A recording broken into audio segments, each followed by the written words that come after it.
का best example मार्शिलिया, Salvinia, azolla है। कुछ टेरिडोफाइट जीरोफिटिक हैबिटेट में ग्रो करते हैं, जैसे सिलेजिनीला की कई स्पीसीज है। इवन कुछ स्पीसीज मार्शिलिया की है जो जीरोफिटिक हैबिटेट में पाई जाती है। इसके जो प्लांट्स होते हैं उनकी प्लांट बॉडी रूट्स में, शूट में और लीव्स में डिफरेंशिएटेड होती है। कुछ प्रिमिटिव जो मेंबर्स होते हैं इनमें ट्रू रूट्स नहीं पाई जाती है, उनमें वेल डेवलप्ड लीव्स एब्सेंट होती, वेल डेवलप्ड लीव्स भी पाई जाती है। जैसे कि इसका एग्जांपल है साइलोफाइटेल्स एंड साइलोटेल्स। कुछ वुडी ट्रीज, फर्न्स हैं जो अभी लिविंग है। इनके बेस्ट एग्जांपल है टेरिटोफाइट्स, जो कि हर्बेशियस होते हैं। ये डोर्सिवेंट्रल हो सकते हैं। इनकी ब्रांचेस जो है स्टेम पर वो रेडियल सिमेट्री में भी पाई जाती है। टेरिडोफाइट्स की जो लीव्स होती हैं वो स्केली लीफ लाइक्स हो सकती है, जैसे कि आप इक्विसिटम में देखते हैं। स्मॉल ससाइल लीव्स जो है लाइकोपोडियम और सिलिजिनेला में पाई जाती है, जबकि लार्ज साइज की पिट्यूलेटेड कंपाउंड लीव्स जो है ट्रू फर्न्स में देखने को मिलती है। स्टेम पर जो लीव्स पाई जाती है वो या तो माइक्रोफिलस होती है या मेगाफिलस होती है। माइक्रोफिलस का मतलब है कि जब स्टेम की तुलना में लीव्स का साइज काफी छोटा होता है, जैसे कि लाइकोपोडियम, सिलिजिनिला और इक्विसिटम में होता है। मेगाफिलस टाइप की लीव्स में जो लीव्स का साइज होता है वो काफी बड़ा होता है, लार्ज साइज की लीव्स होती हैं। और ये स्टेम्स के कंपेयर में उनका साइज यदि देखोगे आप तो लार्ज होता है, काफी बड़ी होती है। फर्न्स में जो यंग लीव्स होती है उनमें ससिनेट वेनिशन देखने को मिलता है। ससिनेट वेनिशन का मीनिंग होता है कि जो लीव्स होती हैं, जो यंग लीव्स होती है वो अंदर की तरफ कर्व्ड रहती है। एम्ब्रियोनिक रूट्स और शूट जो होती हैं वो शॉर्ट लिव्ड रहती है, कुछ समय तक के लिए ही वह जीवित रहती है और उसके बाद उस पर एडवेंटिशियस रूट्स डेवलप हो जाती है। टेरिडोफाइट्स में जो रिप्रोडक्शन होता है वो हैप्लॉइड स्पोर्स के थ्रू होता है, जो कि एक स्पेशलाइज्ड स्ट्रक्चर में प्रोड्यूस होते हैं, जिन्हें हम स्पोरेंजिया कहते हैं। प्लांट्स, जो टेरिडोफाइट्स प्लांट्स है वो होमोस्पोरस हो सकते हैं या हेट्रोस्पोरस। अब आपको ये टर्म समझनी पड़ेगी कि होमोस्पोरस का मीनिंग क्या होता है। होमोस्पोरस में कि सारे ही स्पोर्स का शेप और साइज क्या होगा, सिमिलर होगा। और हेट्रोस्पोरस केस में हम क्या देखते हैं कि इसमें दो डिफरेंट शेप और साइज के स्पोर्स पाए जाते हैं। कुछ स्पोर्स स्मॉल साइज के होते हैं जिन्हें हम इस माइक्रोस्पोर्स कहते हैं, कुछ लार्ज साइज के होते हैं जिन्हें हम मेगास्पोर कहते हैं। टैडोफाइट्स में जो स्पोरेंजिया होती हैं या तो वो स्टेम पर डेवलप करती है, कई बार वो एक्सिस और लीफ के बीच में डेवलप करती है, और कुछ केसेस में आप देखते हैं कि ये लीव्स की वेंट्रल सरफेस पर स्पोरेंजिया पाई जाती है। जो स्पोरेंजिया होती है वो स्टेम पर या तो टर्मिनल पोजीशन में हो सकती है या लेटरल पोजीशन में हो सकती है। टर्मिनल मतलब स्टेम के बिल्कुल टिप पर स्पोरेंजिया पाई जाती है, जिसको हम, जैसे इसका एग्जांपल है राइनिया। और लेटरल पोजीशन मतलब जैसे लाइकोपोडियम आप देखेंगे कि स्पोरेंजिया स्टेम के साइड में डेवलप होती है। तो जिस लीव्स पर स्पोरेंजिया डेवलप होती है उस लीव्स को हम स्पोरोफिल कहते हैं। तो फर्न्स में आप देखेंगे स्पोरेंजिया जनरली स्पोरोफिल की वेंट्रल साइड पर ही डेवलप होती है। जो ट्रू फर्न्स होते हैं उनमें स्पोरेंजिया जो है वो जनरली लीव्स की लोअर सरफेस पर पाई जाती है और ग्रुप्स में पाई जाती है, और इस ग्रुप को हम सोरस कहते हैं। हैप्लॉइड स्पोर जो होता है ये जर्मिनेट करता है और गैमेटोफाइट बनाता है। और गैमेटोफिटिक जो प्लांट बॉडी होती है इसे हम प्रोथेलस भी कहते हैं। ये बहुत कुछ ज्यादा, यदि आप देखें तो ब्रायोफाइट, जो प्रिमिटिव ब्रायोफाइट्स होते हैं उससे काफी सिमिलर होते हैं। गैमेटोफिटिक प्लांट बॉडी पर आप देखते हैं कि सेक्स ऑर्गन डेवलप करते हैं। तो जो प्रोथेलस है उस पर मेल सेक्स ऑर्गन एंथीडिया और female sex organ archegonia develop करती है। और जब इन दोनों रिप्रोडक्टिव पार्ट से गैमेट्स का फॉर्मेशन होता है तो मेल और फीमेल गैमेट्स फ्यूज होकर जब फर्टिलाइजेशन हो जाता है तो उससे जाइगोट का फॉर्मेशन होता है। मैक्सिमम केसेस में होमोस्पोरस जो स्पीसीज होती है वो मोनोशियस होती है। मोनोशियस का मीनिंग क्या होगा कि जब मेल और फीमेल रिप्रोडक्टिव ऑर्गन्स एक ही थैलस पर डेवलप करते हो, वो एक ही थैलस पर पाए जाते हो।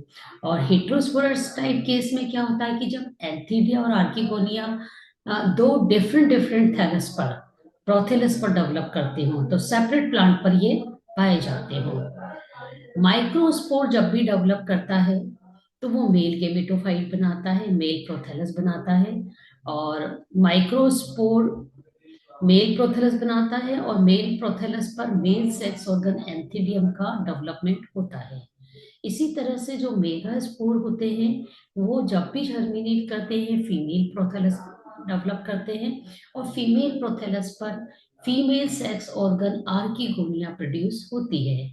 सेक्स ऑर्गन जनरली प्रोथेलस पर एम्बेडेड या प्रोजेक्टेड रहते हैं। मेल गैमेट्स को हम एंथोजोइड्स कहते हैं जो कि एंथीडियम के अंदर डेवलप होते हैं, प्रोड्यूस होते हैं।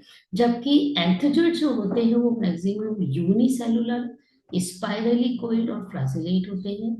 आर्किगोनिया जो होती है वो उसका अपर पार्ट नेक कहलाता है, लोअर पार्ट को हम वेंटर कहते हैं।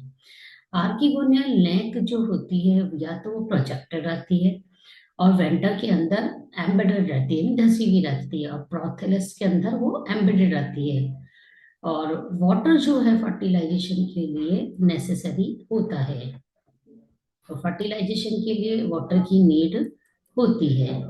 तो एग और एंथोजोइड्स जब दोनों फ्यूज होते हैं तो इससे टू एन जाइगोट का फॉर्मेशन होता है और यही जाइगोट से आगे जाकर स्पोरोफिटिक प्लांट बॉडी बनती है। तो इस तरह से हम जनरल कैरेक्टर को पढ़ने के बाद हम इस कंक्लूजन पे निकल पहुंचते हैं कि इनमें गैमेटोफिटिक और स्पोरोफिटिक दोनों ही जनरेशन पाई जाती है। तो इन दोनों जनरेशन के बीच में अल्टरनेशन यहाँ पर क्लियर देखने को मिलता है। तो आप देख सकते हैं कि टेट्रोफाइटा की लाइफ साइकिल में अल्टरनेशन ऑफ जनरेशन पाया जाता है। अब हम नेक्स्ट टॉपिक जो डिस्कस कर रहे हैं वह है हैबिटेट। की टेट्रोफाइट्स वैस्कुलर प्लांट्स होते हैं, ये फर्स्ट लैंड प्लांट्स थे जो टेरेस्ट्रियल नेचर में पाए जाते हैं और कूल और शेडी प्लेसेस पर ग्रो करते हैं। कुछ टेट्रोफाइट्स जीरोफिटिक हैबिटेट में तो कुछ सेमी एक्वेटिक और एक्वेटिक कंडीशन में पाए जाते हैं। तो आप एग्जांपल्स देख सकते हैं, एग्जाम में काफी पूछे जाते हैं। जैसे टेरेस्ट्रियल, यदि टेट्रोफाइट्स की बात करें जो टेरेस्ट्रियल हैबिटेट में जो टेट्रोफाइट्स ग्रो करते हैं उसमें एग्जाम्पल है lycopodium clavatum, lycopodium सर्नुअम।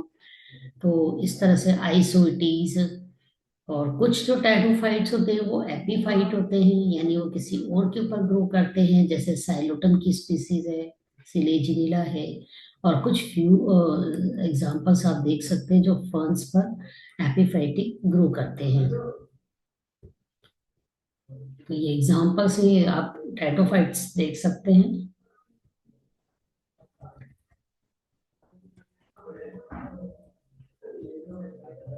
Next topic है क्लासिफिकेशन ऑफ टेडोफाइट्स। तो टेडोफाइट्स में सीड्स की एब्सेंस की बेसिस पर और वेस्कुलर प्लांट होता है, इसकी बेसिस पर इसको हम क्लासिफाई कर सकते हैं। इसको दो डिवीजन में क्लासिफाई करते हैं, फर्स्ट है टेडोफाइटा, दूसरा स्पर्मेटोफाइटा। तो टेडोफाइटा में जो प्रिमिटिव वेस्कुलर प्लांट्स होते हैं जिनमें सीड्स नहीं होते हैं। बाद में कुछ fern like seed bearing fossil plants है जैसे कि साइकिडोफिलिकेस, इसको 1903 में डिस्कवर किया गया था। और इसकी डिस्कवरी के बेस पर तो जो ये दोनों डिविजन है टेडोफाइटा और स्पर्मेटोफाइटा को डिस्कवर किया गया। सिग्नोट 1935 में इन्होंने एक नई टर्म इंट्रोड्यूस की और इस डिवीजन का नाम इन्होंने रखा ट्रेकियोफाइटा। और इस ट्रेकियोफाइटा में इन्होंने सभी वेस्कुलर प्लांट्स को इन्होंने इंक्लूड किया। एम्स 1936 में इन्होंने कुछ प्लांट के कैरेक्टर्स के बेस पर, जैसे स्पोरेंजा की पोजीशन के बेस पर उन्होंने डिवीजन ट्रेकियोफाइटा को इन्होंने डिवाइड किया और उसके 4 ग्रुप बनाए इन्होंने। तो डिवीजन ट्रेकियोफाइटा जो है, अब उसको 4 ग्रुप में क्लासिफाई किया। जैसे फर्स्ट है साइलोप्सिडा, सेकंड है लाइकोप्सिडा, थर्ड है स्टेनोप्सिडा और 4 है टेरोप्सिडा। जीमरमैन और ऑर्नोल्ड ने 1947 में इन्होंने इस डिवीजन को वापस इसी रूप में इसको कंसीडर किया। फिर टिप्पो ने भी 1942 में इसको सब फाइला के रूप में इसको कंसीडर किया।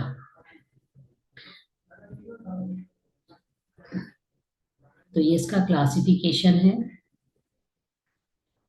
फिर क्रॉनक्रिस्ट साइंटिस्ट हुए हैं और उनके को वर्कर्स हैं, उन्होंने 1966 में परिहार को फॉलो किया और क्लासिफिकेशन दिया। उन्होंने ये डिफरेंट डिविजन्स दिए टेरोफाइट्स के, जैसे कि डिवीजन फर्स्ट है राइनियोफाइटा, डिवीजन सेकंड है साइलोफाइटा, थर्ड लाइकोपोडियोफाइटा, और फिर है इक्विसिटोफाइटा डिवीजन फोर्थ, डिवीजन 5 है पॉलीपोडियोफाइटा। तो इस तरह से इन्होंने डिफरेंट डिफरेंट यहाँ पर इसके डिविजन्स दिए। फिर आईसीबीएन के अकॉर्डिंग उनको मेजर 4 ग्रुप्स में क्लासिफाई किया गया टेरोफाइट्स को, जैसे साइलोप्सिडा, लाइकोप्सिडा, स्फिनोप्सिडा एंड टेरोप्सिडा। तो क्लासिफिकेशन के बाद यदि हम देखते हैं तो रिप्रोडक्शन की टेरोफाइट्स में जो डिफरेंट डिफरेंट मेथड्स है, जैसे फर्स्ट है वेजिटेटिव रिप्रोडक्शन। तो वेजिटेटिव रिप्रोडक्शन फर्स्ट जो मेथड है वह गेमी या बल्बिस के फॉर्मेशन के थ्रू होता है, तो यानी बाय द फॉर्मेशन ऑफ गेमी और बल्बिस। तो यहाँ पर बल्बिस और गेमी का फॉर्मेशन हो जाता है, जो कि लीफी ब्रांचेस के बीच में डेवलप होते हैं, और जब ये इससे अलग हो जाती है, सेपरेट हो जाती हैं, तो ये न्यू स्पोरोफाइट्स बनाती है। तो बेसिकली इस मेथड से साइलोटम और लाइकोपोडियम में वेजिटेटिव रिप्रोडक्शन होता है। नेक्स्ट वेजिटेटिव रिप्रोडक्शन का मेथड है फ्रेगमेंटेशन। तो फ्रेगमेंटेशन में हम क्या देखते हैं कि न्यू ब्रांचेस स्टेम पर डेवलप हो जाती हैं, और इसके ओल्डर पार्ट्स जो होता है उसकी डेथ और डिके हो जाती है। जब डेथ और डिके के बाद जो उससे न्यू ब्रांचेस डेवलप कर जाती है। तो ये वेजिटेटिव मेथड का काफी कॉमन मेथड है, जो लाइकोपोडियम और सिलिजिनेला, ड्रायोप्टेरिस, टेरिस और एडिएटम में देखने को मिलता है। नेक्स्ट मेथड है formation of tubers. Formation tubers के थ्रू भी वेजिटेटिव रिप्रोडक्शन देखने को मिलता है। तो जनरली जो शूट और रूट का जो पेरेंकाइमटस रीजन होता है उससे ट्यूबर्स बनते हैं, और ये ट्यूबर्स जो है ग्राउंड की सरफेस पर भी बनते हैं। तो इस बेसिस पर इनको हम सरफेस ट्यूबर कहते हैं, और जब ये अंडरग्राउंड रीजन में बनते हैं तो इनको हम अंडरग्राउंड ट्यूबर्स कहते हैं। तो इस तरह से आप देख सकते हैं कि ट्यूबर्स के 2 टाइप्स हो गए। जो सरफेस पर बनते हैं उन्हें हम सरफेस ट्यूबर कहते हैं, और जो थोड़े से अंडरग्राउंड ग्राउंड के नीचे डेवलप करते हैं उन्हें हम अंडरग्राउंड ट्यूबर्स कहते हैं। तो ये ग्रुप ऑफ सेल्स से बनते हैं और इनमें स्टोर फूड मटेरियल होता है। तो ये जब भी जर्मिनेट करते हैं तो न्यू प्लांट बनाते हैं। तो मार्शिलिया की कुछ स्पीसीज है जिनमें ट्यूबर्स के थ्रू वेजिटेटिव रिप्रोडक्शन होता है, लाइकोपोडियम है, सिलिजिनेला है। नेक्स्ट मेथड है फॉर्मेशन ऑफ एडवेंटिशियस बर्ड्स। तो कुछ एग्जाम्पल आप देख सकते हैं कि उनमें एडवेंटिशियस बर्ड्स का फॉर्मेशन हो जाता है। तो ये एडवेंटिशियस बर्ड्स जो होती हैं, तो जब ये प्लांट से सेपरेट होती हैं तो ये जर्मिनेट करती है और न्यू प्लांट बना लेती है। तो इसका बेस्ट एग्जांपल है ओफियोग्लोसम। इसमें आप एडवेंटिशियस बर्ड्स देख सकते हैं। ड्रायोप्टेरिस, इसमें भी एडवेंटिशियस बर्ड्स लीव्स की एक्सिल में डेवलप करती हैं, तो और ये जब ये इससे डिटैच्ड हो जाती है, सेपरेट हो जाती है, तो न्यू प्लांट बना लेती है। कुछ एग्जांपल्स में ये प्लांट के एपेक्स पर भी ये डेवलप करती है। तो इस तरह से वेजिटेटिव रिप्रोडक्शन के डिफरेंट डिफरेंट मेथड्स होते हैं जो टेरोफाइट्स में देखने को मिलते हैं। अब हम यदि एसेक्सुअल रिप्रोडक्शन की बात करें तो ए सेक्सुअल रिप्रोडक्शन जो है टेरिडोफाइट्स में जनरली स्पोर्स के थ्रू होता है, तो स्पोर्स का मेन रोल होता है। तो स्पोर्स जो होते हैं वो हैप्लॉइड होते हैं, और स्पोर्स का फॉर्मेशन स्पोरेंजिया के अंदर होता है। तो अभी इससे पहले हमने डिस्कस किया था कि स्पोरेंजिया जो है जिस लीव्स पर डेवलप करते हैं उस लीव को हम स्पोरोफिल्स कहते हैं। तो इस तरह से स्पोरेंजिया की पोजीशन भी हम डिस्कस कर चुके हैं, वो टर्मिनल हो सकती है या लेटरल पोजीशन हो सकती है। तो और कुछ टेरिडोफाइट्स में जो स्पोरेंजिया होती हैं एक स्पेशलाइज बॉडी के अंदर डेवलप होती है, जिन्हें हम स्पोरोकार्प कहते हैं। तो ये मार्सिलिया और साल्विनिया में आप देखेंगे कि वहां पर स्पोरोकार्प बनता है, जिसके अंदर स्पोरेंजिया का फॉर्मेशन होता है। और कुछ अदर हायर फर्न्स हैं, उनमें भी सोराई का फॉर्मेशन होता है, और उन सोराई के अंदर स्पोरेंजिया बनती है। तो आप ये नीचे एग्जांपल्स देख सकते हैं इसके। ये इक्वेसिटम का एग्जांपल है, स्ट्रोबिलस और कोन ऑफ लाइकोपोडियम। तो स्पोरेंजिया दो तरह की होती है। तो गॉबेल 1880 में उन्होंने स्पोरेंजिया का क्लासिफिकेशन दिया, और उन्होंने बताया कि स्पोरेंजिया के दो टाइप्स होते हैं, एक तो यू स्पोरेंजियट टाइप की होती है और एक लेप्टोस्पोरेंजियट टाइप की होती है। तो यानी जिन स्पोरेंजियम का formation group of initial cell से डेवलप होती है उन्हें हम यू स्पोरेंजियम कहते हैं, और इस तरह के डेवलपमेंट को हम यू स्पोरेंजियट टाइप का डेवलपमेंट कहते हैं, जिनका ग्रुप ऑफ इनिशियल सेल से बनती है। जबकि जो स्पोरेंजिया जिस स्पोरेंजिया का डेवलपमेंट सिर्फ एक सिंगल इनिशियल सेल से होता है, तो इस तरह की स्पोरेंजिया को हम लेप्टोस्पोरेंजियम कहते हैं। और ये जो स्पोरेंजियम का डेवलपमेंट का जो पैटर्न होता है, इसको हम लेप्टोस्पोरेंजियट टाइप का डेवलपमेंट कहते हैं। तो इस तरह से स्पोरेंजिया का डेवलपमेंट दो तरह से होता है, और दो ही तरह से उसका दो ही टाइप की स्पोरेंजिया होती है। स्पोरोफाइट जो होता है वो एक प्रकार से स्पोर प्रोड्यूसिंग बॉडी होती है, और ये टेरिडोफाइट्स में एक डोमिनेंट जनरेशन होती है।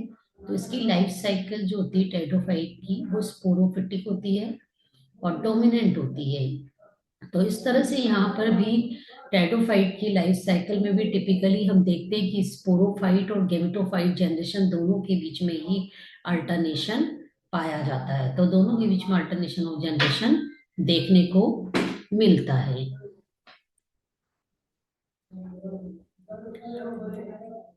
तो टेरिडोफाइट्स में आप देखते हैं कि इनकी जो लाइफ साइकिल है वो दो टाइप की होती है, होमोस्पोरस और हेट्रोस्पोरस।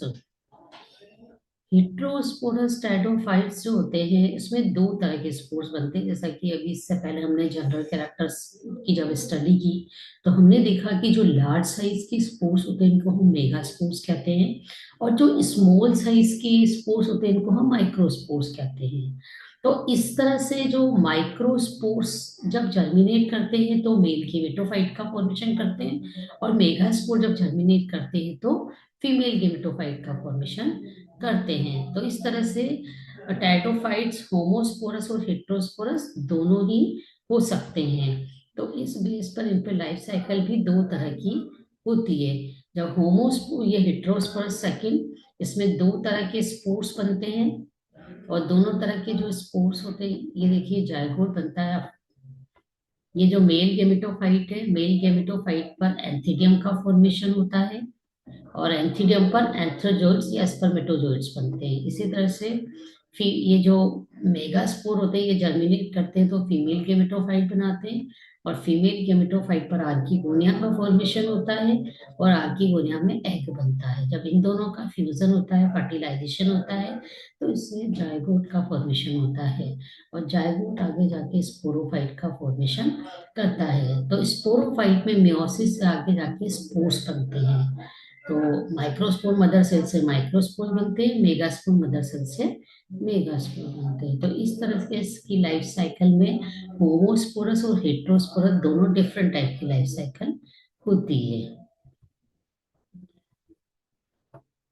तो स्टूडेंट्स आज हम इतना ही पढ़ेंगे, फिर नेक्स्ट वीडियो में हम मिलते हैं। तब तक आप इसको रिवाइज करिए